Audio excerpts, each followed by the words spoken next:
July 22nd, 2001. When a person disappears without a trace, often the most critical information is hidden in their actions and words from the days before they vanished. Nikki McCowan's last known whereabouts may hold the clues to what happened to her. A young woman with everything to live for She's gonna marry the man of her dreams. vanishes from an ordinary laundromat, Nobody has any answers as to where she went and what happened. turning a family's life upside down. You're living a nightmare. You just wish you could wake up. Never dawned in our wildest imaginations that we may not see this woman again. The case stumps police The case goes cold on us. It just drives up. until an unsolved murder of a different woman offers clues. It was an anonymous tip, and they just stated that we needed to look at him as a possible suspect. Does someone know what happened to Nikki McCowan? Until they can prove it to me, she's still alive to me. July 22nd, 2001. It's a summer Sunday in Richmond, Indiana. And as usual, 28-year-old Nikki McCowan attends church with her fiancé, Bobby Webster. Their wedding is just 3 weeks away. We're getting married August 18th and pretty much taking care of the final steps and stages to get met. Taken care of. Weeks earlier, Nikki McCowan was a bridesmaid at another wedding.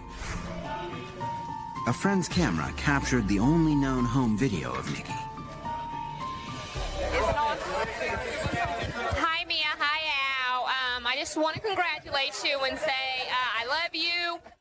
August 18th, Nikki was going to become Mrs. Robert Webster, and she was really, really looking forward to it. She was thrilled. I mean, yes, that's what she talked about. She finally had the man of her dreams. Nikki McCowan and Bobby Webster had dated in high school. But they went their separate ways after he left for California in 1991. Nikki moved on to other relationships, and at 19, gave birth to a little girl she named Peyton. She loved being a mother. Peyton's her world. She wanted Peyton to have the finer things in life, so she busted her butt. To support Peyton and herself, Nikki worked for a correctional center in Dayton, Ohio. She started out as just a guard, and from there she worked her way up to a head accountant. She really excelled in just about anything she went after. She had long-term goals. Nikki wanted to be either an FBI agent or a U.S. Marshal. She was going to school. She was taking some criminal justice classes. In 1998, Bobby Webster returned from California. Older and more mature, he decided Nikki was the woman for him, and he proposed marriage. What attracted me to Nikki was her strong will. She knew what she wanted and she went out and got the things that she did want, and her mind was made up before she even started. Nikki's parents and her 9 siblings are thrilled. This was the way it was supposed to be, you know. She was going to be happy.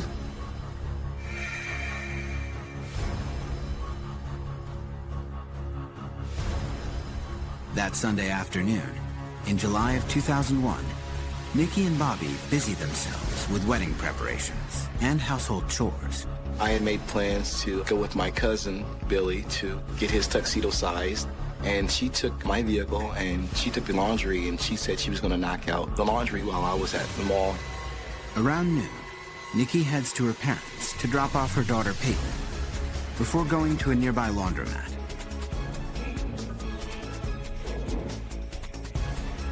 Last thing I said to Nikki was, I'll be back by 4 or 5 to do the wedding invitations that evening. A few hours later, Nikki drops by her parents' house again, while her clothes are in the dryer. During this visit, Nikki seems agitated. Something was really bugging her, like she couldn't throw it off. I kept saying, now calm down, Nikki, calm down, you're gonna be okay. Nikki tells her mom that there are some men hassling her down at the laundromat. And I said, well, Nikki, if it's troubling you that much, my washer and dryer is downstairs. Just go get your clothes and bring them here and finish drying them down there. She said, I'll be okay, Mom. Minutes later, Nikki leaves her parents to return to the laundromat. She said, I'll be back, Mom. And I said, okay. And when Bobby returns from the tuxedo store later that afternoon, Nikki is not yet home. I didn't see the laundry there or my truck. She kicks her sandals off the doorway. And I think that's the first thing I noticed. Her sandals weren't there, but, I just figured that I'd gotten home before she did. 2 hours later, Nikki still hasn't returned. Bobby begins to worry. The time I thought something may be wrong was between 6 and 7 with no phone call or anything. And then from that point, it went to another hour. There's been no word.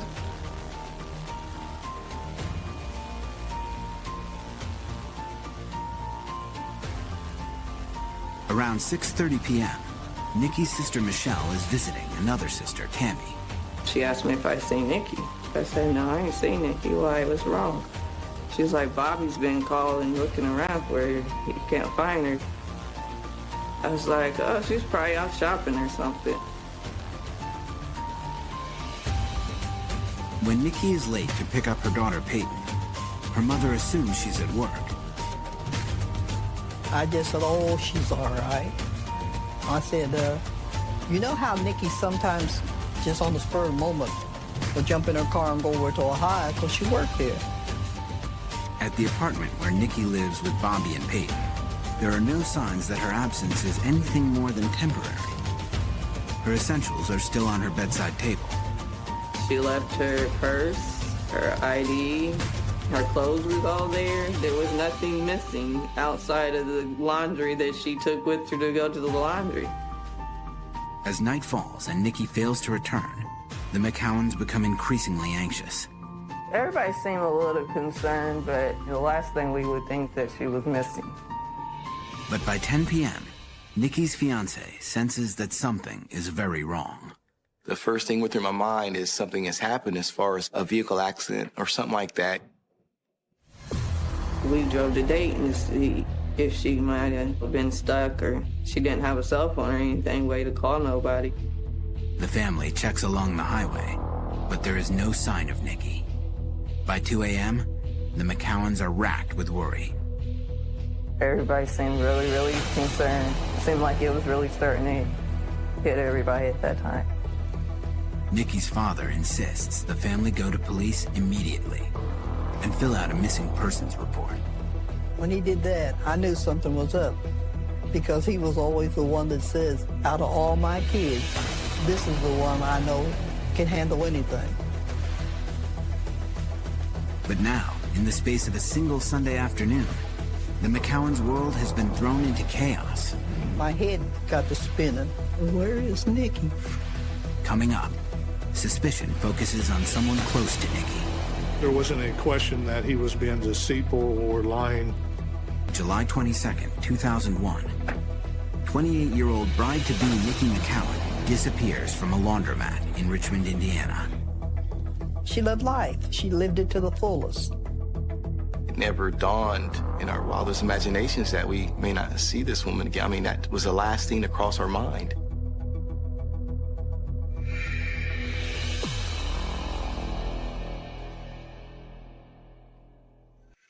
It's the day after Nikki disappeared. Her family has filed a missing persons report. But initially, police see no reason to be concerned. There were no phone calls indicating any trouble. There were no indicators that any harm had come to her. That afternoon, Nikki's family locates a surveillance video taken at a deli near the laundromat. The village pantry did show her stopping in. I think she may have purchased a Coke or something. At that moment, nothing seemed out of the ordinary. The video adds to the police's impression that nothing is wrong. We can see her car sitting on the lot, and then we see her leaving, and no one following her. Earlier that Sunday afternoon, Nikki told her mother she'd been hassled at the laundromat. Police checked, but no one remembers seeing anything. They had no information that was any altercations outside the laundromat. Nothing really raised red flags on it. Police instead speculate that Nikki may have voluntarily left her fiancé. We thought, well, okay, were they fighting, were they arguing, or does she have cold feet and just decide that, hey, you know, I'm taking off? The members of Nikki's family disagree. They don't believe Nikki would willfully disappear. She wouldn't have been Peyton. I knew this wasn't her. And she wanted this wedding so bad, so why would she walk away from it? Nikki's sister decides to make her job the test. I knew she didn't miss work. Work was Nikki's life. If Nikki doesn't show up at the Montgomery Pre-Release Center in Dayton, then something awful has happened. They buzzed me in. I came in, said, have she showed up for work yet? They said, no, we haven't seen Nikki. At that moment, I broke down. I started crying my eyes out. Oh my God, what's happened to Nikki? I went outside, and I just started walking the yard. And I said, where's she at, Lord? And I kept saying, Lord, just bring her home. I don't know where she's at, but just bring her home. Immediately, the family hits the road in search of Nikki. We were looking, searching, knocking on doors everywhere that we think she may have gone. We passed off flyers, trying to get some attention for Nikki so we could get some help. For police, Nikki's failure to show up at work also raises a red flag. That started the process. We put investigators out checking hotels. They start making phone calls. Police also knock on doors near the laundromat, hoping to talk to people who frequent the area. We had investigators go down there and interview people to see if they knew anything about her, remember seeing her. This foray turns up nothing concrete. Nikki's cell phone and bank accounts also lead nowhere. And a helicopter search over Richmond and Dayton fails to find Nikki's missing vehicle. Despite the lack of physical leads, police soon hone in on a possible suspect. It's the man Nikki was planning to marry. In the days after Nikki's disappearance, Bobby Webster's actions strike investigators as suspicious. The day after she goes missing, he calls the community college where Nikki was taking classes and wants to collect her unused tuition money. Right off the bat, he calls the college and is wanting all of her college money. He gets so irate with the person he talks to on the phone, lady that's in charge of the financing, talks to him and tells him that she has no money, that her college is being paid by her employer. We find out that on Wednesday, he goes to the jewelry store and tries to take back the wedding rings that she had purchased for him. By midweek, police say, Bobby Webster has canceled the wedding and demanded the deposit back. Word of Bobby's actions reaches Nikki's family. He's talking about canceling the wedding like he knew she wasn't coming back. Why would you cancel a wedding so fast? Nikki wanted to get married so bad, so why are you already automatically giving up on her? Bobby denies canceling the wedding. I never told anyone it was even canceled. But at that time, it's obvious the last thing on my mind is this wedding. I want Nikki, and then the wedding is second to that. He also denies trying to wring money out of Nikki's college. Yes, I inquired about her student loan, but I wasn't trying to get it. The ring, he says, was returned for good reason. I just wanted the deposit back to buy a cell phone because we didn't have one at the time, and there was so much running around involved. I just thought that might be a tool that would help us. Nevertheless, police ask Bobby Webster to take a polygraph test. One of the questions that they ask him is, did you have anything to do with the disappearance of Nikki McCowan, or do you know anything about her disappearance? And he said no, and according to the polygraph operator, it about blew the needle off the chart, indicating that he was lying to us. The question that were asked was, do I feel responsible? Who isn't going to feel responsible for not being there to protect their woman if they think she was in a position where she needed help? In spite of Bobby Webster's actions and the failed polygraph test, police do not arrest him. We still have no evidence to link him to any crime. There's no proof at this point that anything happened. They don't have any evidence to suggest that, you know, there was a murder, that anybody did anything that they shouldn't have to Nikki McCown.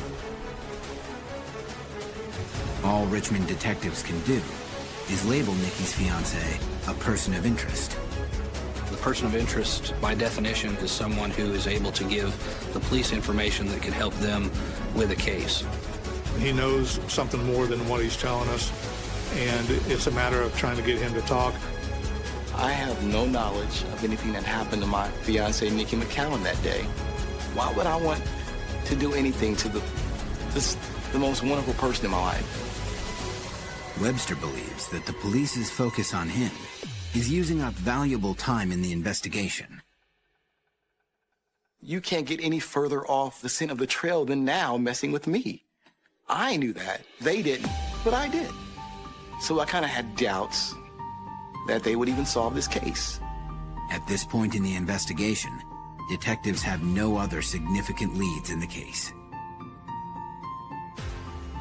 As days turn into weeks, the lack of progress angers the members of Nikki's family.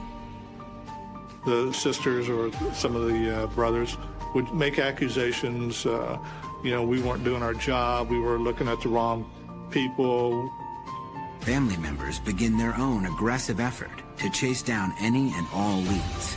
People would tell us Nikki's in this house, and the whole family would get in a car and go there, and it would get really, really chaotic, but we're like wanting to kick the door in and stuff. For the police, the family's efforts to find Nikki go seriously overboard.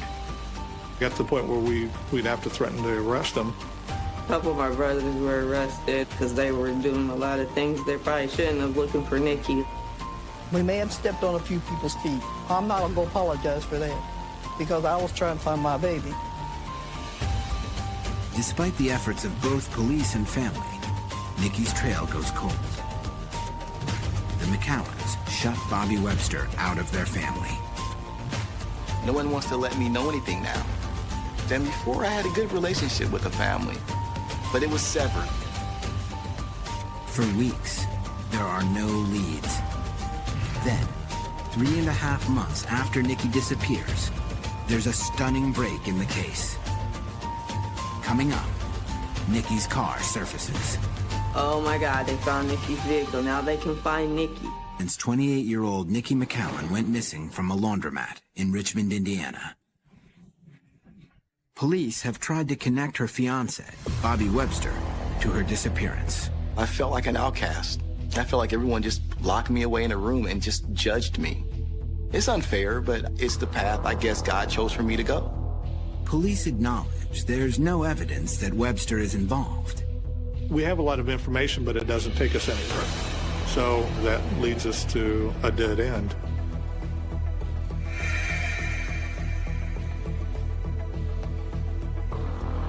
As hope of finding anything dims, there's a major break in the case. We got a phone call from Montgomery County Sheriff's Department. Nikki's vehicle has surfaced in Dayton, Ohio, 40 miles from her home in Richmond. They had located the vehicle in an apartment complex called Meadows of Catalpa. Excited by the new lead, Richmond detectives rush to the site of the vehicle. There, they capture their first significant piece of evidence on camera.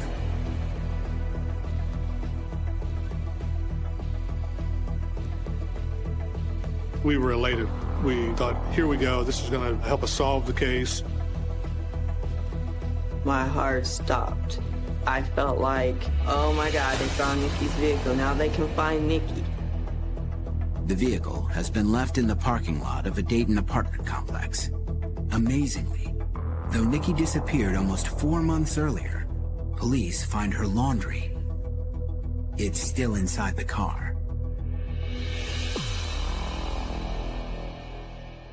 They said the clothes were still folded, like she'd folded them up and put them in the car. there's her laundry, there's her car, so where's Nikki? Richmond police tow the car back to Indiana. We checked the inside of the car for fingerprints. We checked it for hair fibers. We checked it for blood to see if there was any blood stains.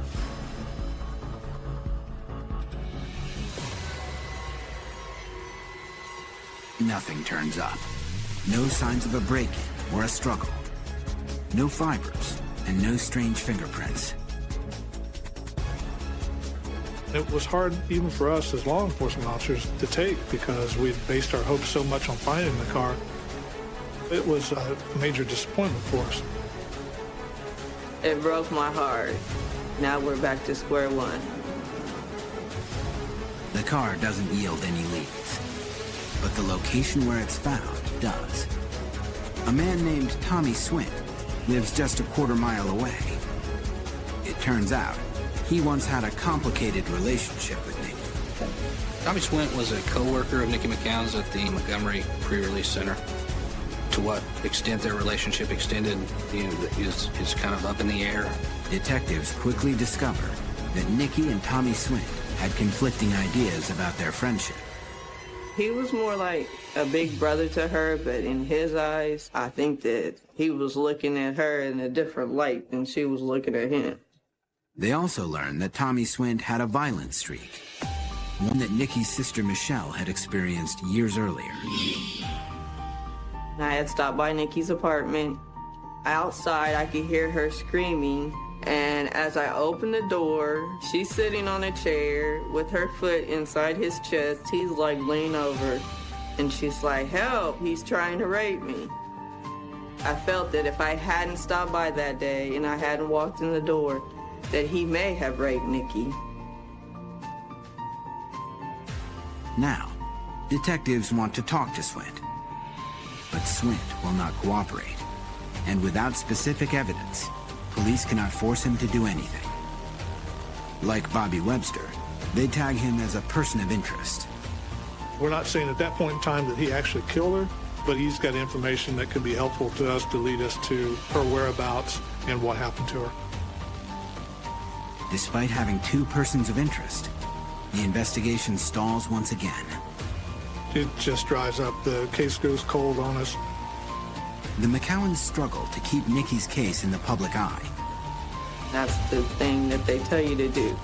Keep it in the media's attention. Don't let them forget.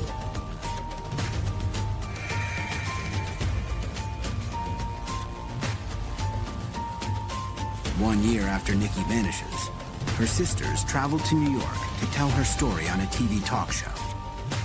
On the broadcast, a psychic named Sylvia Brown claims Nikki was murdered. She said she died, that they killed her that day, and that we would find her body in a trench somewhere around the laundromat. Nikki's sisters provide the information to police. So we, in fact, did go out and look around the area. The idea of the trench and the laundromat didn't lead us anywhere. Nikki's family keeps looking for her. In 2004, the family works with a missing persons organization offering a $100,000 reward for information leading to Nikki's return.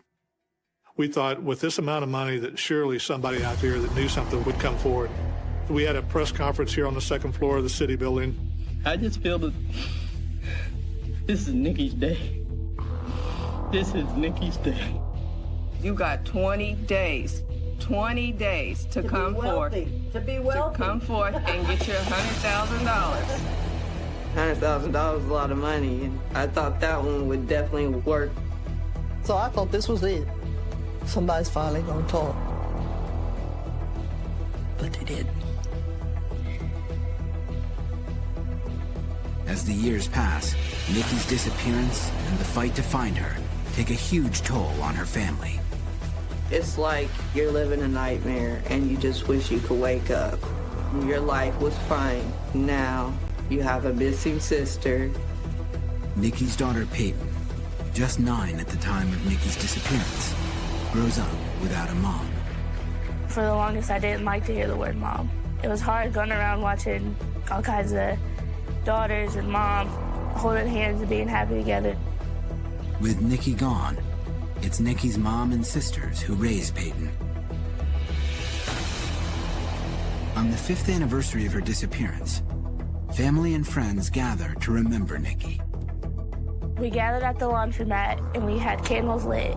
Peyton, just 14, addresses the crowd and pleads for her mom's safe return. Please, just do it, just not for the family. Just do it for your own good. Just do it because you feel bad for us or something. Just don't keep her away from us because she needs us and we need her. Despite all their efforts, the family of Nikki McCowan cannot prevent her case slipping from public view. Then, without warning, 6 years after the investigation, a bombshell. Coming up, police learn that Nikki's former coworker is connected to an unsolved murder of a different woman.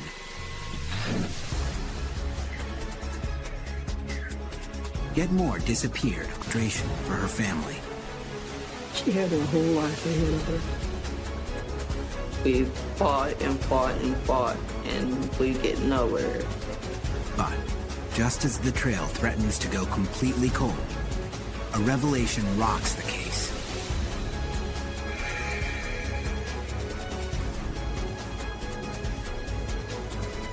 Six years after Nikki vanishes, Richmond detectives receive some shocking news. It concerns Tommy Swint, the man who worked with Nikki and once threatened her. Detectives still consider Swint a person of interest in their investigation. They're convinced he knows something. Now, they're stunned to learn Swint has been hired as a police officer for the city of Trotwood, near Dayton.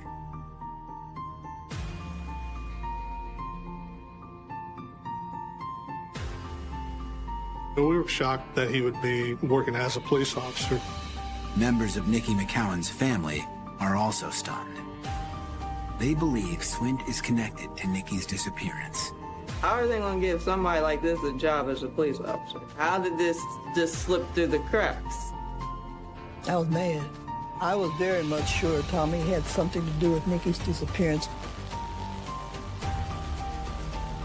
Richmond detectives quickly informed Trotwood police that Swint is a person of interest in Nikki's investigation. We had spoke to him about the disappearance of Nikki McCowan. We had spoke to him on a couple of occasions. Now, they move to get him dismissed.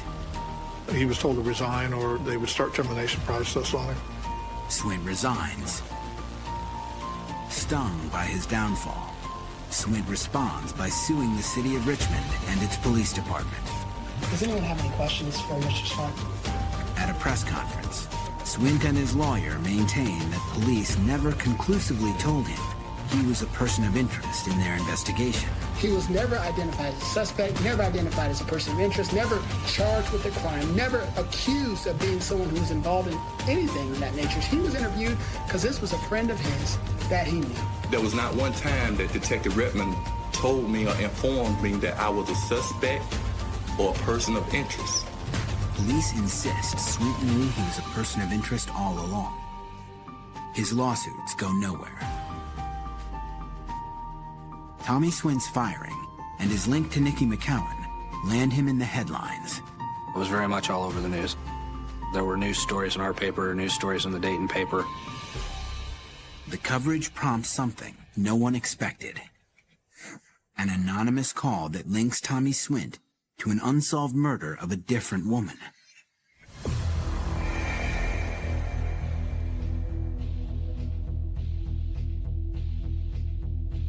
We get a call from Dayton Police Department, one of their detectives that works cold case homicides. It's Detective Patty Tackett. Dayton police have received some explosive information about Swint. It was an anonymous tip that called in, and they just stated that we might want to look at him as a suspect. Gave very limited information, but just to the fact that we needed to look at him as a possible suspect.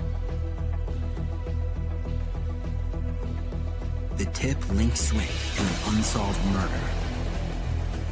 16 years earlier, some forest workers had found a body in a pile of brush near Dayton and reported it to police. What they discovered there was a blanket wrapped around and taped around the body of a young female.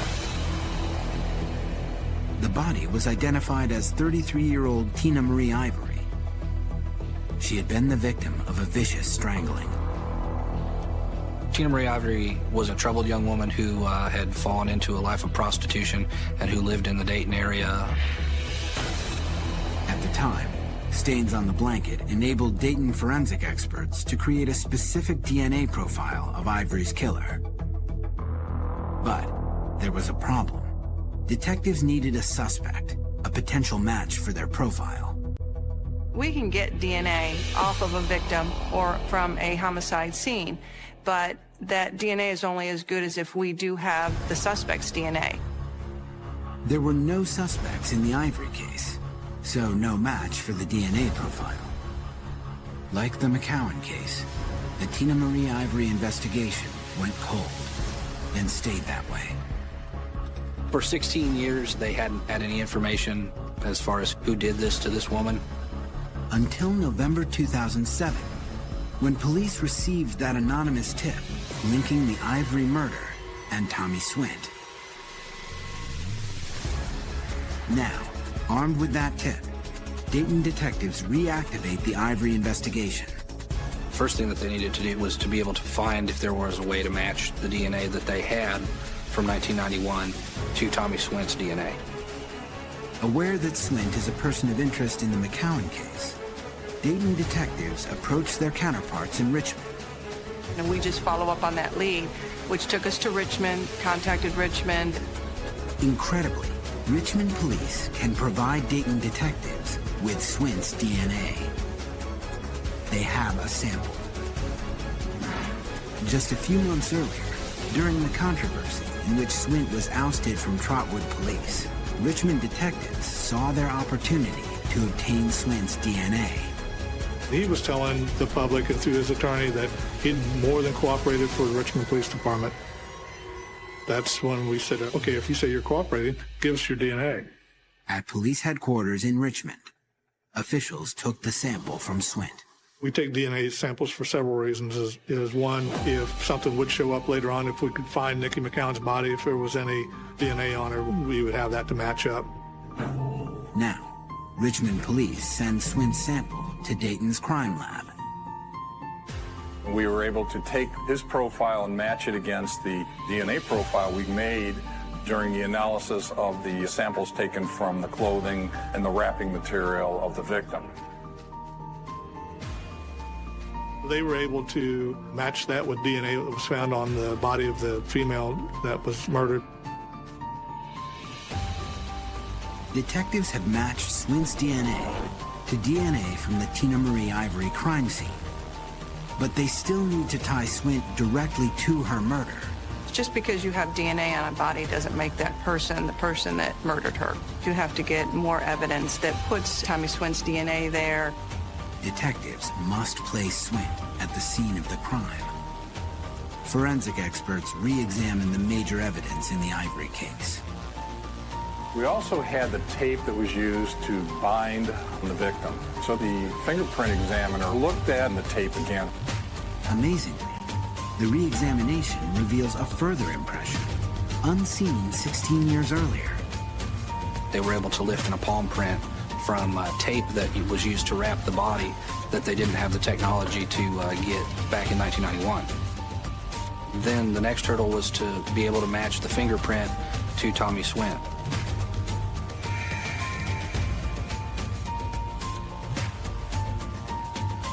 Dayton detectives traveled to Alabama to obtain Tommy Swint's fingerprints.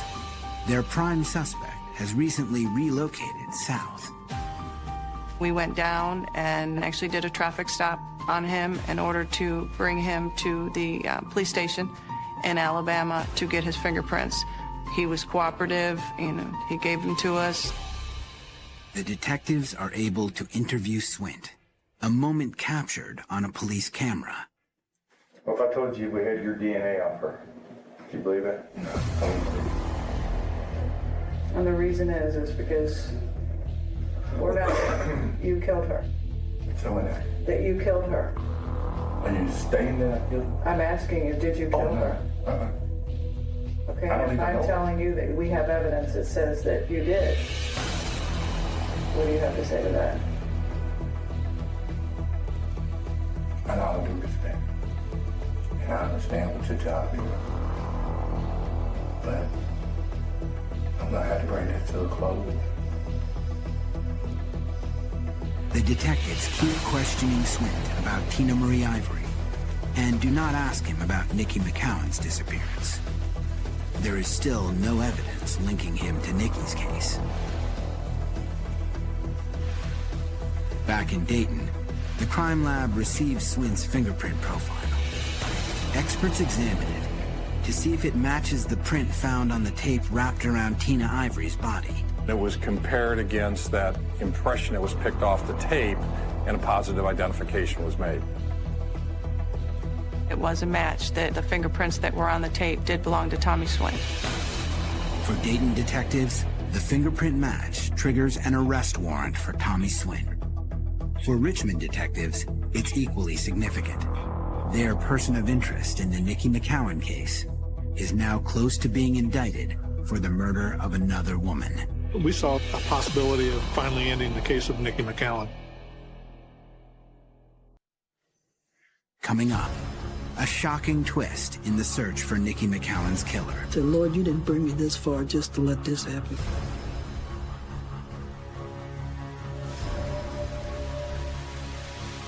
Closing in on Nikki's former friend and co-worker for the murder of a different woman.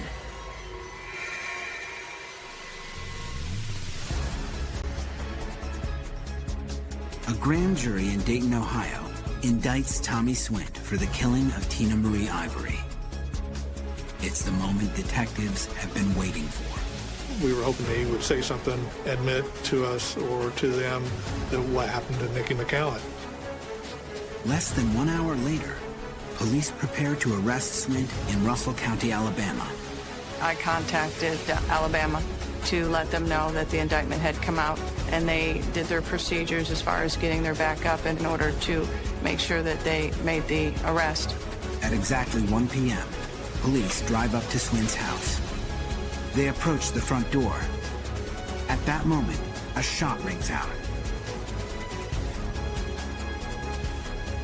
They heard a gunshot, and they went into the house. Police break down the door and find Swint on the floor, a gun in his hand. They had found that Tommy had actually taken his life. Detectives on the McCowan case are devastated. We're instantly pissed. We're angry. You know, our one shot that we thought we had of finally finding out and getting a conclusion to Nikki McCowan is up in smoke. Nikki's family hears the unsettling news. My son, he said, Mom, you know what this means, don't you? And I said, what? He said, you ain't gonna find no answer. Just kiss me. I said, oh no. I said, oh, please don't let this be right. I said, so close, so close.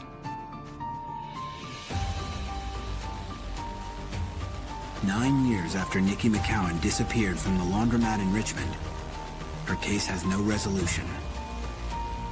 Still, her family is grateful that Tina Marie Ivory's family has some answers. I feel blessed that Nikki at least brought closer to Tina Marie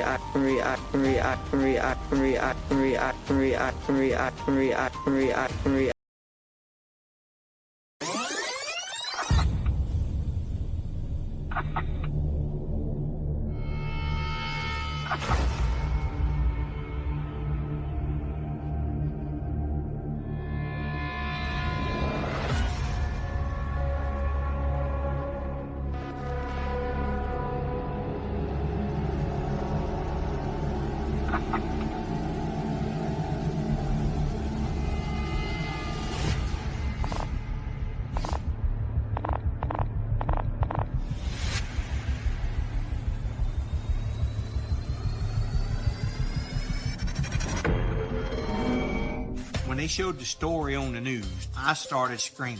I had to literally get up and walk away from the television. He was the brother I didn't have but always wanted, and I didn't have him for long enough.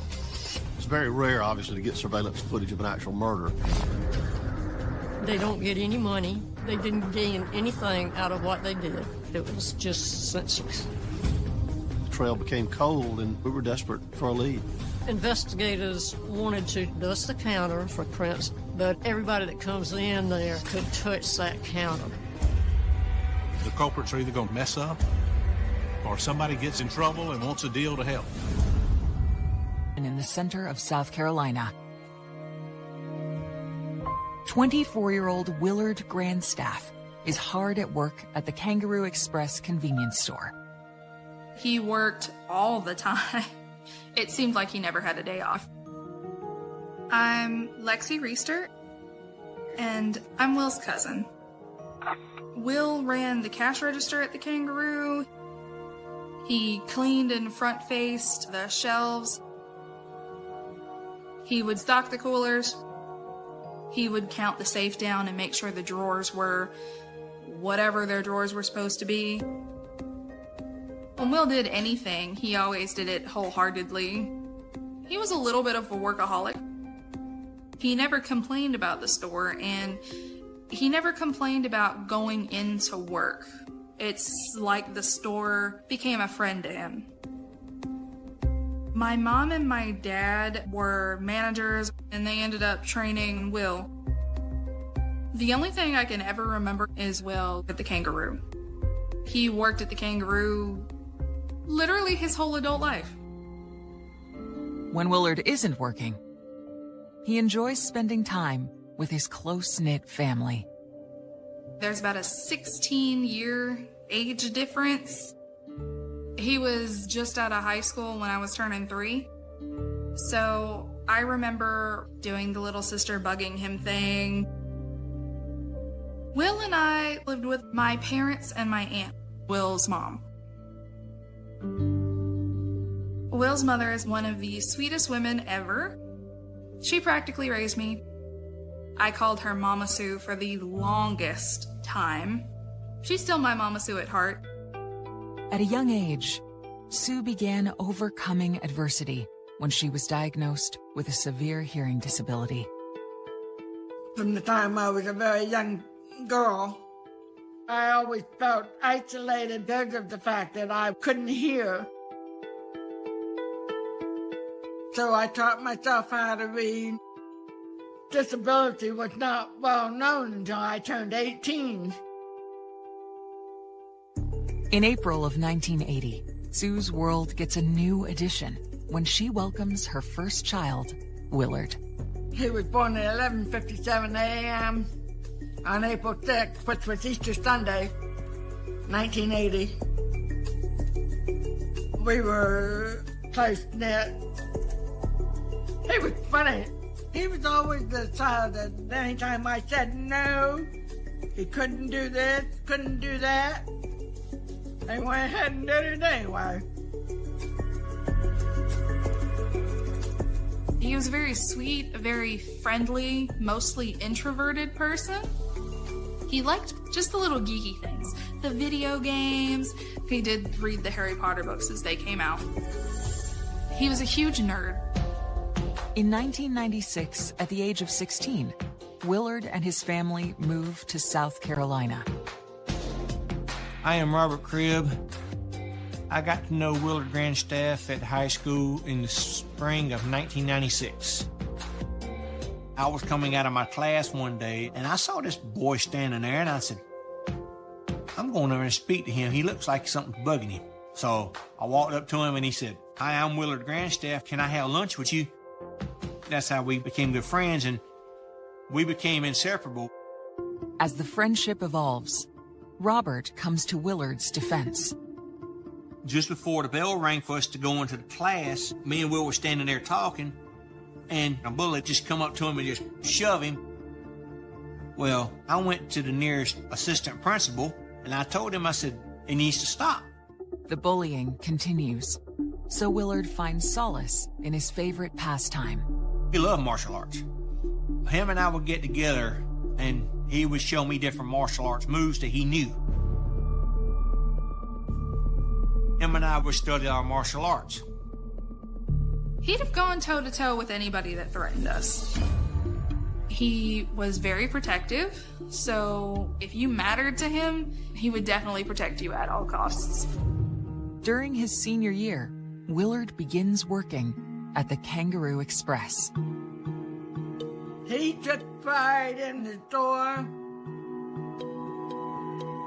He made a lot of friends.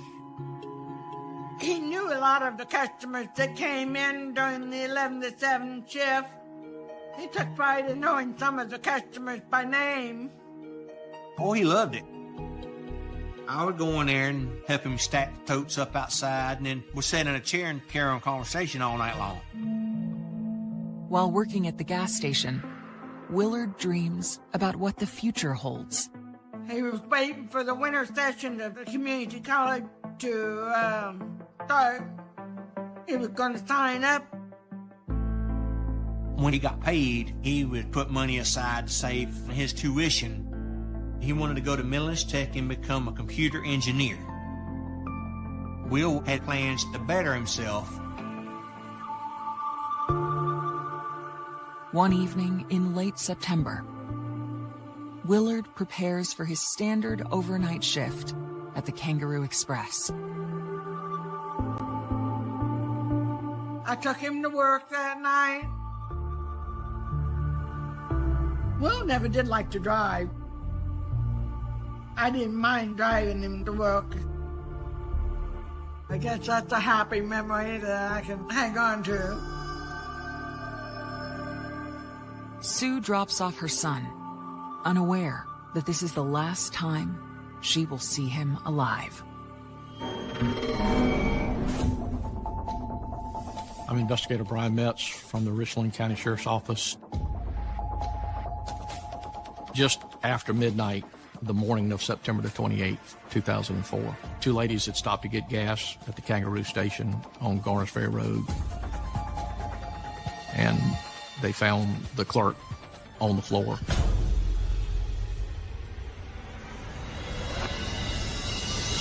With blood up around his head.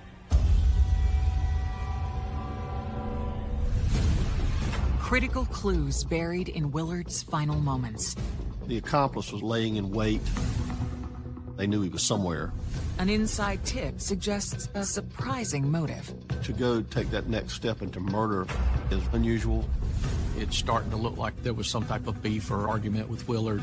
And an unlikely witness unlocks the crime. In this particular case, he was at one tip that possibly changes everything. 4. While 24-year-old Willard Grandstaff prepared for work, he spoke to his best friend in one of his final moments. I told him, I said, Will, you don't need to go to work. I got a funny feeling something's going to happen. I don't like Will to be out working after dark because I don't trust people out there. He said, Robert, I have to go to work. There's nobody that can work my shift for me.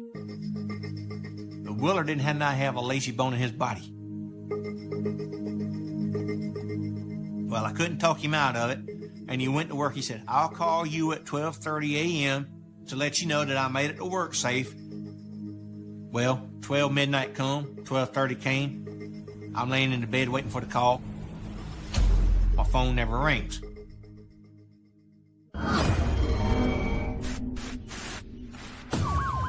While Cribb waited to hear from Willard, Richland County Sheriff's officers responded to the 911 call from the Kangaroo Express. I'm J. Stan Smith, Deputy Chief of the Richland County Sheriff's Department's Criminal Investigative Division. The individuals were obviously in a state of shock, what they had seen when they arrived at the store.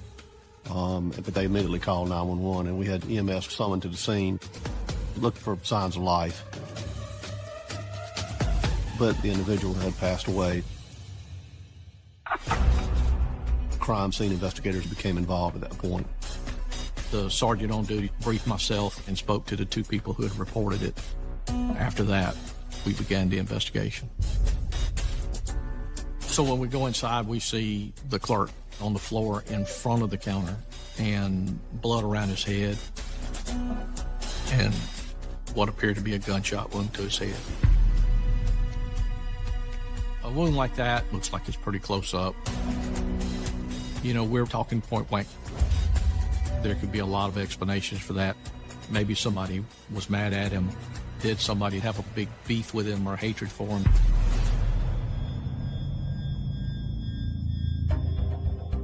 The victim had identification on him, and we were able to make contact with the management of the store relatively quickly. So we confirmed his identity through management. We were able to identify that the clerk was Willard Grandstaff. Willard's uncle was manager at the store, and he assisted us while we were there. It's never good to have a person as young as Willard die. It's never easy on a family when something like this happens.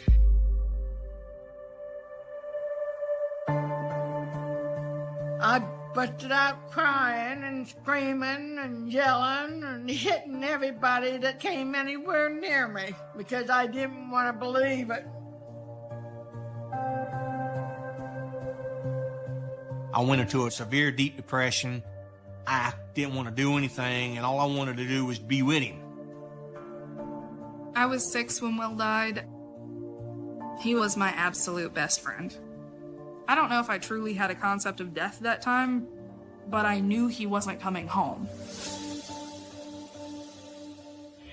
To piece together what happened to Willard, investigators and crime scene technicians process the scene.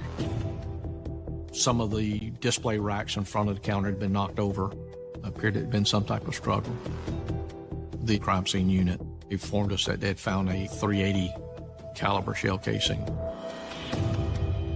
The shell casing, that's very significant in any investigation because, first of all, it tells you what gun you're looking for, and then ultimately, if you recovered a weapon, you could match it ballistically to the shell casing. After bagging the casing, investigators spot something in the storeroom.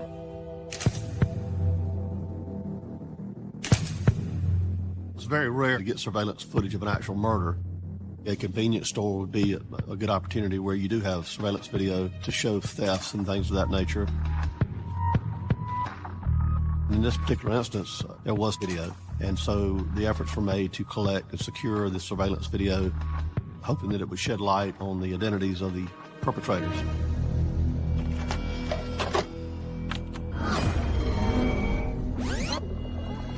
We could see that Willard was doing cleanup in the store and then had gone to the back of the store to stock the coolers. He was busy doing his job. Shortly before midnight, 2 males come in, larger male and a smaller male. Both of them are dressed in darker clothes. Their faces are covered. Both of them are carrying handguns. The larger male is an African-American male. The other one was hard to tell, not enough skin showing. He could have been a light-skinned African-American. He could have been white.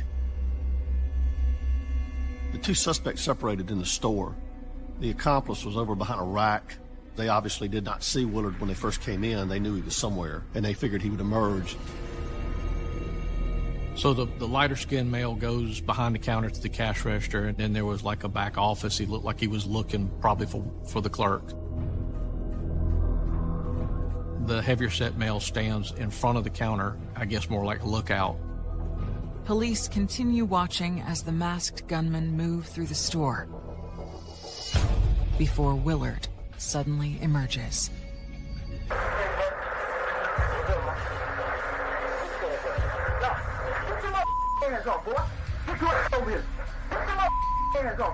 Willard seemed to be pretty calm. The heavy-set male started demanding money from him and telling him to put his hands on the counter. So Willard refuses to do what he says and gets struck by the heavier-set male. The other male then comes from behind the counter, jumps over the counter, and basically falls, knocking over some things. And then Willard is able to get back to his feet.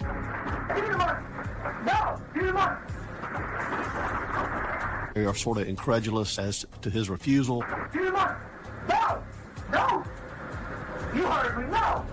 And that's when the shooter takes a look out the front door.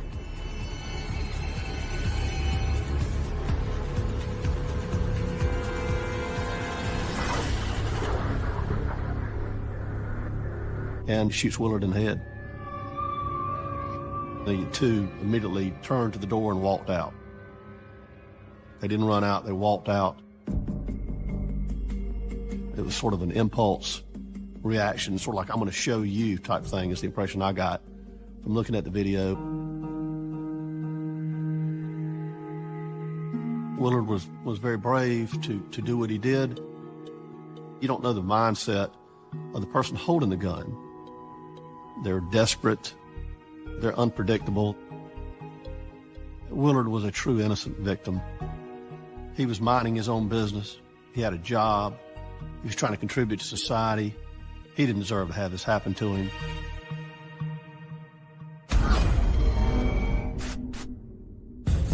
While rewatching Willard's final moments, Metz catches a glimpse of something of interest through the store window. Shortly after they leave, you can see an older model pickup ride through the front parking lot right past the front door. We thought that might not be surveillance footage of Willard Grandstaff's murder. Investigators spot a truck leaving the scene. Could this vehicle be the key to identifying the killers? It was believed it could be the suspect vehicle because of the short time between it circling through and the two suspects entering the store. So in the absence of other information, we had to believe that that truck was in play. It's almost too good to be true that it's a coincidence that they just happened to ride through at that point. As detectives collect information on the pickup truck, they notice something intriguing at the beginning of the encounter. I am Rita Schuler, retired special agent with the South Carolina Law Enforcement Division. Another very important thing that the investigators saw was when the slender guy jumped over the counter, he jumped and his palm touched the counter. And they figured, oh, we may be able to dust the counter and get a palm print that we could possibly lead back to him. And we processed the counter area very deliberately in hopes that would produce a latent print or DNA that would help solve this case.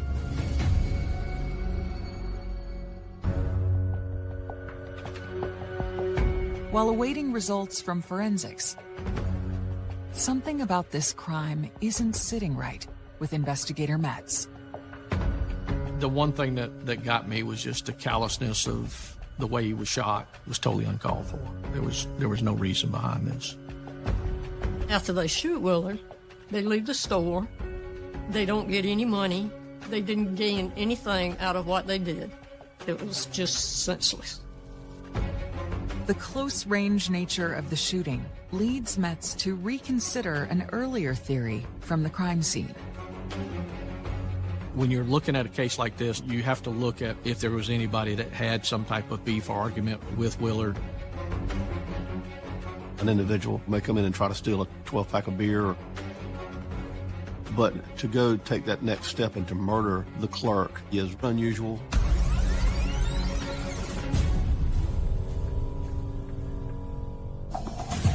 Investigators question Willard's co-workers and find out a surprising piece of information. When we looked at possible suspects, we learned from management that Willard had thwarted a previous attempt to steal money out of the register. In this particular instance, he was successful in defending the store at that point in time. We found that video and we worked on that to see if maybe that individual came back and wanted to retaliate. Investigators compare the features of Willard's assailants to the footage of the prior robbery attempt.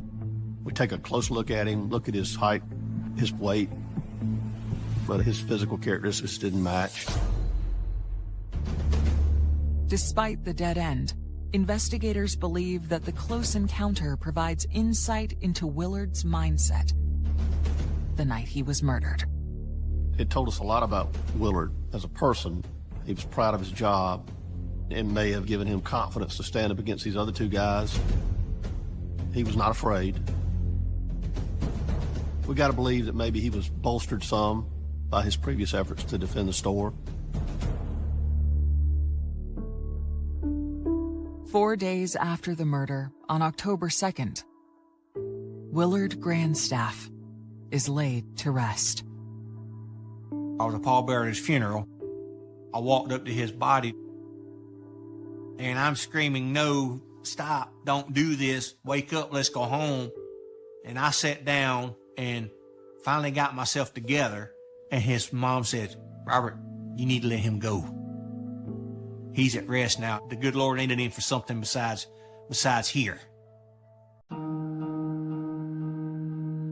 We would play pretend games. I remember one time he got me a ring pop, and it was the magic ring. I was like a princess and he was the knight. It was cute. He was the brother I didn't have but always wanted. And I didn't have him for long enough.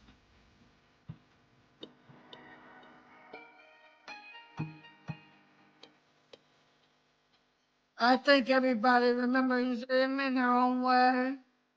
Me, I like to remember him as an infant in my arms and that I helped him grow up.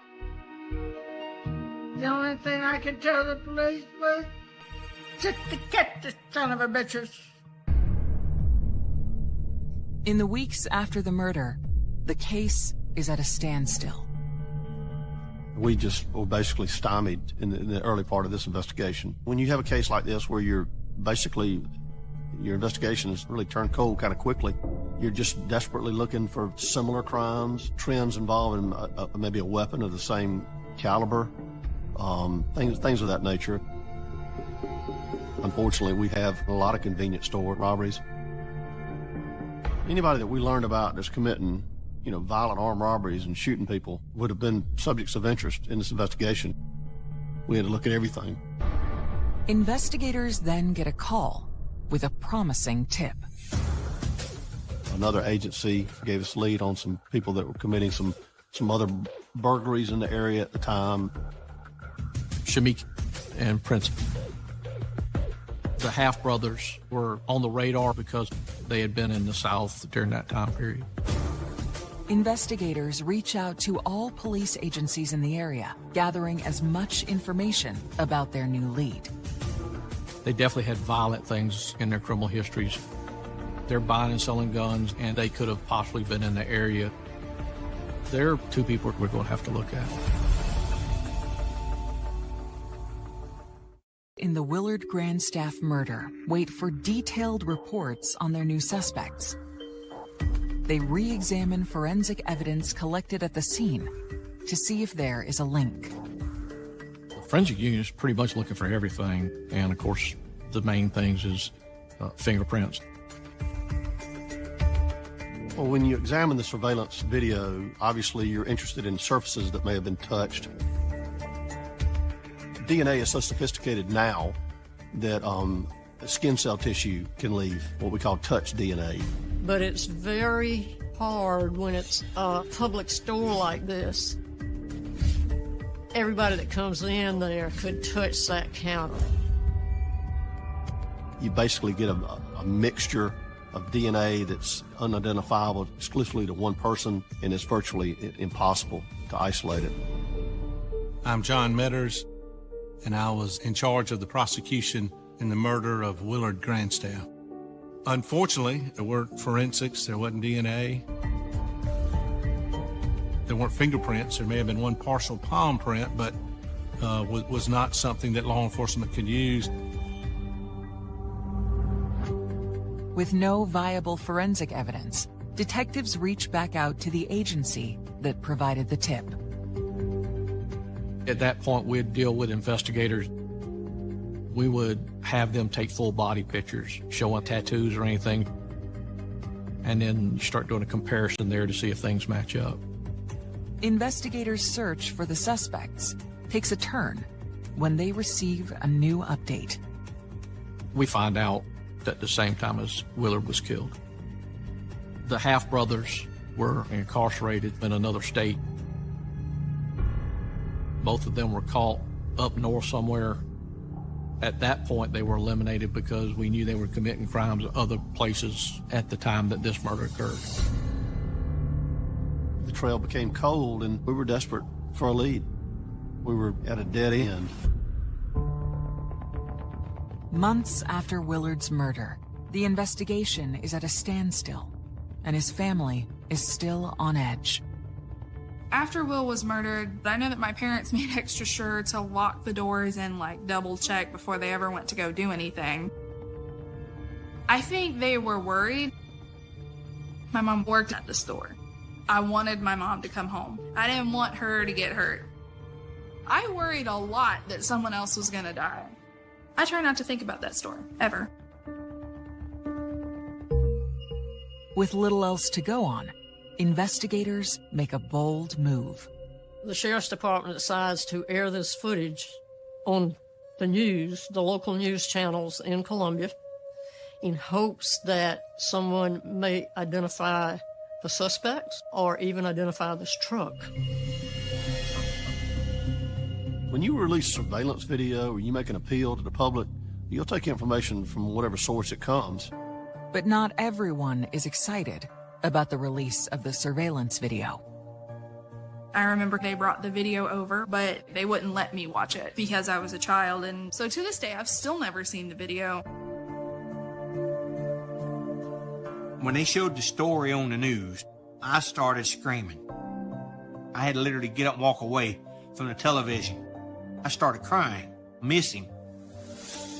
I wish he was still here.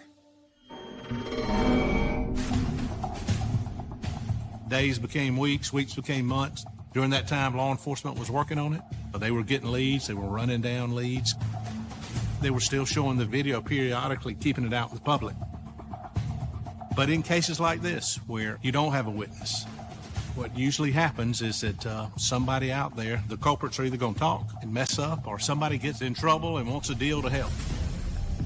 In March 2006, their luck begins to change. One of our narcotics agents had made an arrest of an individual named Chris Ellis, who had several priors involving narcotics violations, and this was going to be one that could create some serious problems for him based on his prior convictions.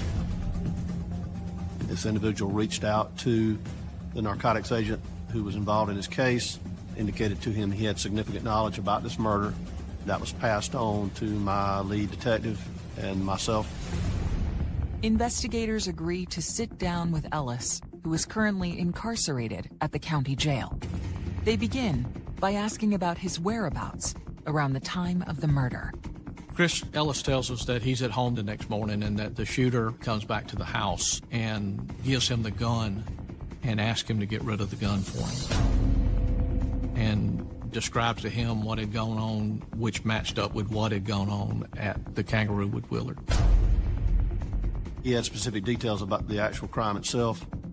He knew the actual caliber of the weapon involved, which is very significant. There's one way to find out if Chris Ellis is telling the truth. After Chris's initial statement, we polygraphed Chris. A cold case may go back on the shelf, but there's always a possibility of pulling it back off when something new comes in. In this particular case, Chris was at one tip that possibly changes everything. In the Willard Grandstaff murder case are trying to determine if a prison informant named Chris Ellis is lying. It's very commonplace for individuals who are incarcerated to try to gain some advantage by helping solve crime.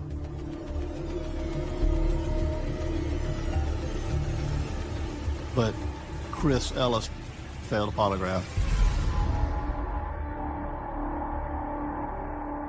And what he was lying to us about was who was the heavier set accomplice.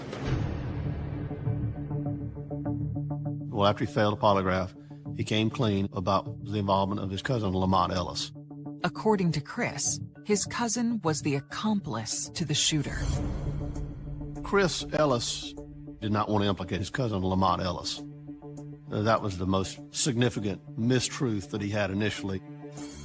Once we got through that, we were able to verify what he was telling us. What helped make him credible in my mind was that he was telling on a family member, which is not easy to do. Investigators push for the identity of the killer. Jaime Marrero is who Chris Ellis identified as the shooter. When we started checking into Jaime Marrero, we realized he had a violent history.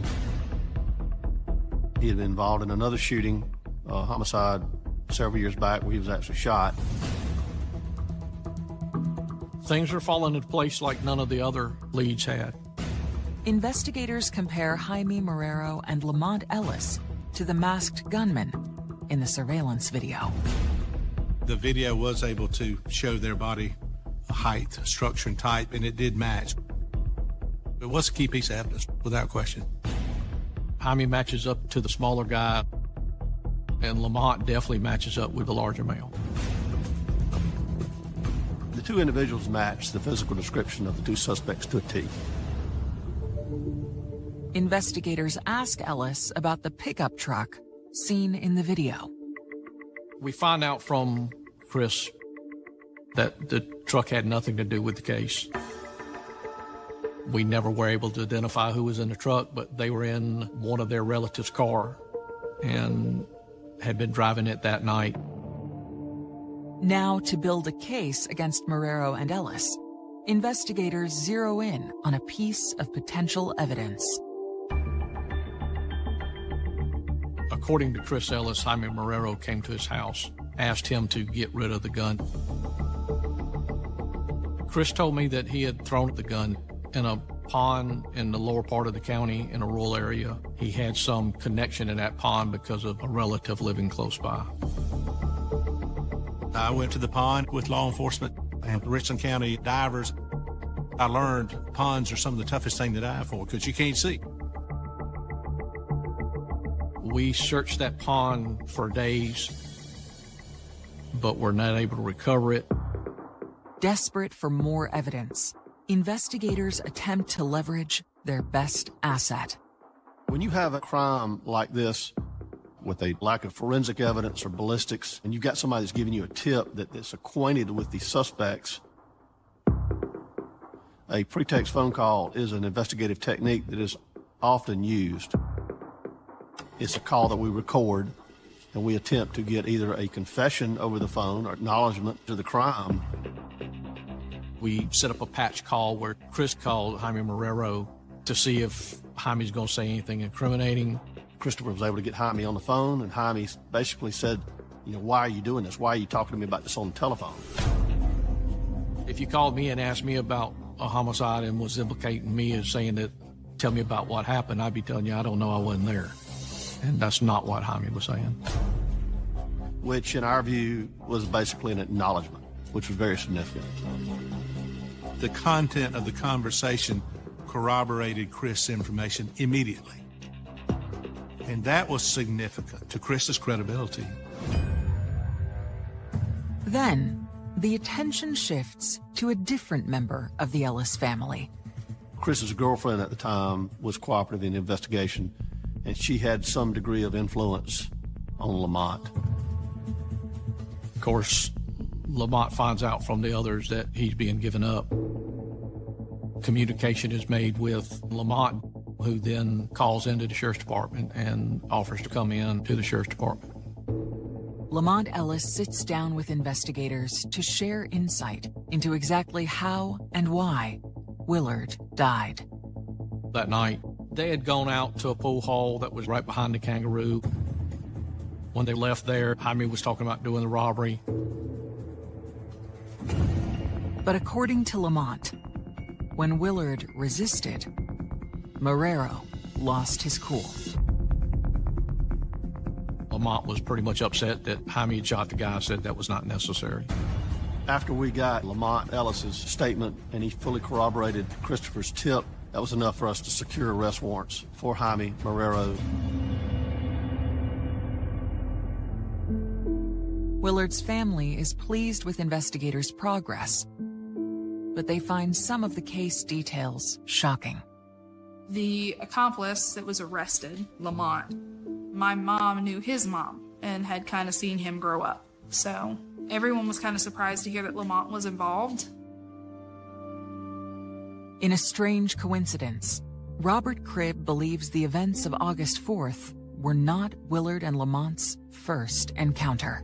Lamont was in Will's class. He pushed Will outside, and I said, "No, Lamont, you need to stop and leave him alone." When they told me they had caught the killers, I felt relieved. I felt Will got the peace he deserved. Lamont Ellis is charged with assault and robbery. Jaime Marrero is charged with the murder of Willard Grandstaff. His trial is set for September 2008. This was a murder. This was a cold-blooded murder, and he needed to be convicted of that. 22nd, 2008, the trial for the murder of Willard Grandstaff begins. But there's a problem. I've been doing this a long time, and I love what I do. I love doing this job. But this case was not an easy case. There just was not any evidence, no forensics, no DNA. It was a tough case for law enforcement to crack, no question about it. Without something directly linking him to the murder, prosecutors fear Marrero will walk. We don't stop the investigation when the arrest takes place. We obviously wanted to build as strong a case as possible. One of the other significant parts of the investigation post-arrest were some jailhouse phone calls. One of those calls, Mr. Jaime Marrero was talking to his girlfriend, and as a result of that, law enforcement went and talked to her.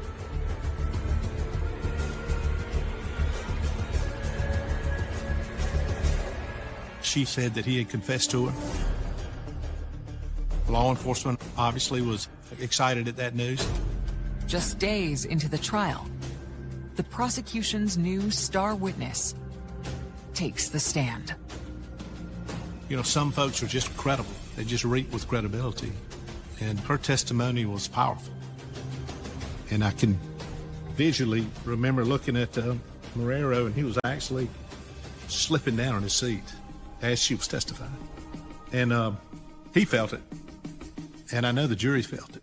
And it was just strong, credible evidence. I'm so glad she came forward. It was a good circumstantial evidence case. With her testimony, it really took it up a notch, too. After her testimony, Jaime's lawyer asked the judge for a break. Jaime wanted to speak to family members, and after a period of time, he made what appeared to be a very emotional decision to plead guilty to murder and attempted armed robbery. I told the judge at the trial, these guys have deprived me of a future as well as my son. I said, the only thing I want you to do is deprive them of their future. Lamont Ellis is sentenced to 5 years for conspiracy and 10 years for assault. Jaime Marrero is sentenced to 38 years in prison for the murder of Willard Grandstaff.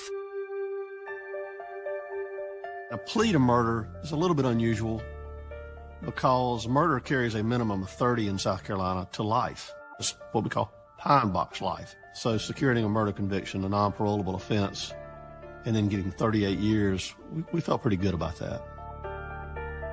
That video, it'll always be with you. You can never forget it.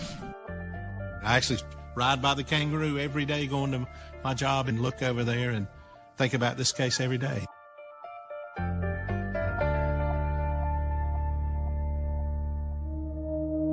Willard's family remember the young man who in his final moments gave his life to protect the place that he loved. He showed love to everybody that came in contact with him. I've always been proud of my son. Everything he's done, everything that he wanted to accomplish, but didn't have a chance to. Yeah, I've always been proud of him. for wanting to be something. But one regret that I have is that he's no longer around for me to continue being the proud mother.